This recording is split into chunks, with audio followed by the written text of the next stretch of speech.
বিনোদী মাধব সামন্ত coaching ক্লাবে বার্ষিক পুরস্কার বিতরণী অনুষ্ঠান অনুষ্ঠিত হলো বর্ধমান লায়ন্স ক্লাবের সভাগৃহে। এই কোচিং ক্লাবের উদ্যোগে অনুষ্ঠিত হলো বার্ষিক পুরস্কার বিতরণী অনুষ্ঠান। বিগত বছরগুলো ধারাবাহিকতা বজায় রেখে এবছর ক্লাবের সফল ক্রীড়াবিদ ও উদীয়মান খেলোয়াড়দের সম্মাননা প্রদান করা হয়। ক্লাব সূত্রে জানা গিয়েছে, এবছর ক্রিকেট, ফুটবল এবং অ্যাথলেটিক্স এই তিনটি বিভাগে সফল প্রায় 60 থেকে 70 জন খেলোয়াড়কে পুরস্কৃত করা হয়েছে।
না, এটা তো সত্যি কথা, মানে কল্যাণের পর বিনোদী মাধব তৈরি হয়েছিল এবং বাচ্চাদের যে সময় এই এতদিন ধরে চালিয়ে যাচ্ছে, এটা খুবই মানে কি বলবো, গর্বিত আমরা যে সময় এইভাবে নিজের সময় দিয়ে, ও একটা স্কুল মাস্টার তবু যে এইরকমভাবে সময় দিয়ে এই ছোটো ছোটো বাচ্চাদেরকে তুলছে, এর জন্য আমরা সকল সদস্যরাই গর্বিত। প্রচণ্ড প্রতিকূলতার মধ্যেও চালাতে হচ্ছে কাজ। অবশ্যই কখনো স্কুলের টিচাররা অনেক রকম প্রবলেম থাকে, থাকে, তাদেরকে ওখান থেকে মানে বাধার সৃষ্টি করে, সেটা থেকেও কাটানোর চেষ্টা করে, অন্যান্য মাস্টারদেরকে বলে সে ওখানকার চেষ্টা করে ওখান থেকে যে ভালো ছেলে তোলা। কিন্তু ওদেরকে আর একটা জিনিস করতে হবে, বাচ্চাদেরকে না কলকাতার স্বপ্ন দেখাতে হবে।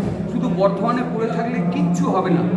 যেমন আমাদের এখানে বাস্কেটবলে নিয়ম ছিল কি, যারা কলকাতা মাঠ খেলবে তারা কিন্তু বাস্কেটবলে বর্ধমানে প্র্যাকটিস করতে পারবে না। এটা কিন্তু কোনো নিয়ম না, কারণ আমরা কিন্তু এইখান থেকেই উঠেছিলাম। কারণ সবসময় তো কলকাতাতে সব ম্যাচই পাওয়া যায় না, মোহনবাগান, ইস্টবেঙ্গল, মোহামেডানের প্রত্যেক ম্যাচই সবাইকে খেলায় না। তখন কী করতে হয়, তখন এই আমরা এসে এই বর্ধমানে প্র্যাকটিস করতাম। সেই ধারাগুলোকে চেঞ্জ করতে হবে এবং আমার মনে হয় সৌম্য আর একটু বাচ্চাদেরকে কলকাতামুখী করুক, তারা চেষ্টা করুক কলকাতায় কিছু কিছু টুর্নামেন্ট খেলাতে, তাহলে কিন্তু ওরা আরও উন্নত করবে। এই প্রাইজ পাওয়াতে বাচ্চারা বা কোচ যারা রয়েছে তাদের কতটা মনে হচ্ছে আরও উৎসাহ বাড়ছে বা আগামী দিন কাজ করার ইচ্ছা তাদের বাড়ছে?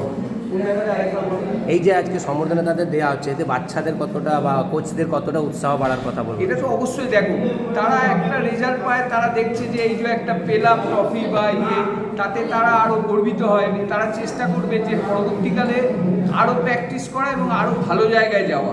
আমার ছোটো বয়সে যখন ভানুদা আমাদেরকে সবসময় বলতো তোরা কলকাতা খেলতে হবে, এবং ভানুদার সঙ্গেও এক এক সময় যেত এবং আমাদের কলকাতা মাঠটাকে চিনিয়েছিল যে কলকাতাই হচ্ছে পরবর্তীকালে ভবিষ্যৎ। এই কলকাতা মাঠটা খেলতে হবে, পরবর্তীকালে ইন্ডিয়া খেলবে, খেলবে, এই স্বপ্নগুলোকে রাখতে হবে। ঠিক আছে, আপনার নাম আর পরিচয়? আমার নাম দেবাশিস কুমার। আমি জিএসটিতে অ্যাসিস্ট্যান্ট কমিশনার হিসেবে রিটায়ার করেছিলাম, ক্লাস 1 অফিসার হিসেবে। কারণ আমার তখন গ্র্যাজুয়েশন ছিল এবং ইন্ডিয়া ইউনিভার্সিটি খেলা ছিল।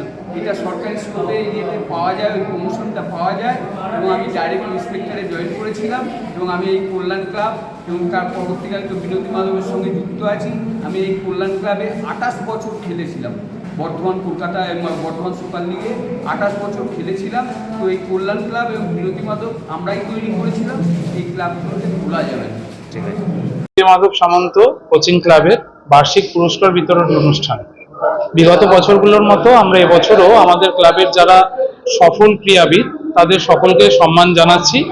আমরা আমাদের প্রাক্তন খেলোয়াড় এবং ক্লাব মেম্বাররা সবাই খুব খুশি, কারণ আগামী প্রজন্মের যে খেলোয়াড় তাদের আমরা আজকে সম্মান জানাতে পারছি।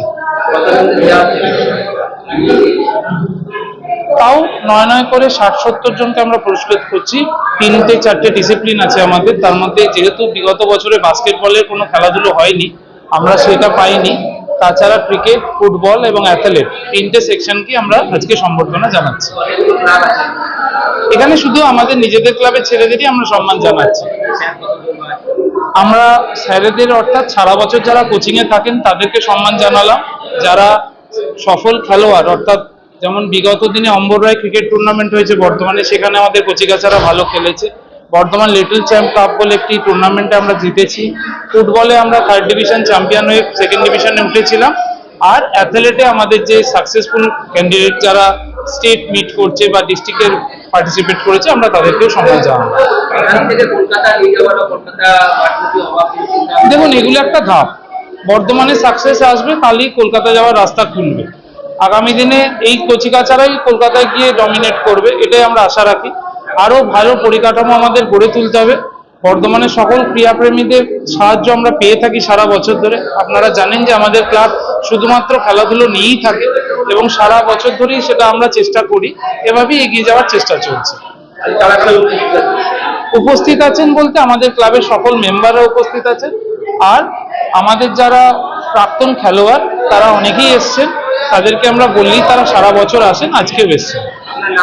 আমার নাম সৌম্যদীপ ব্যানার্জি, আমি ক্লাবের জয়েন্ট সেক্রেটারি।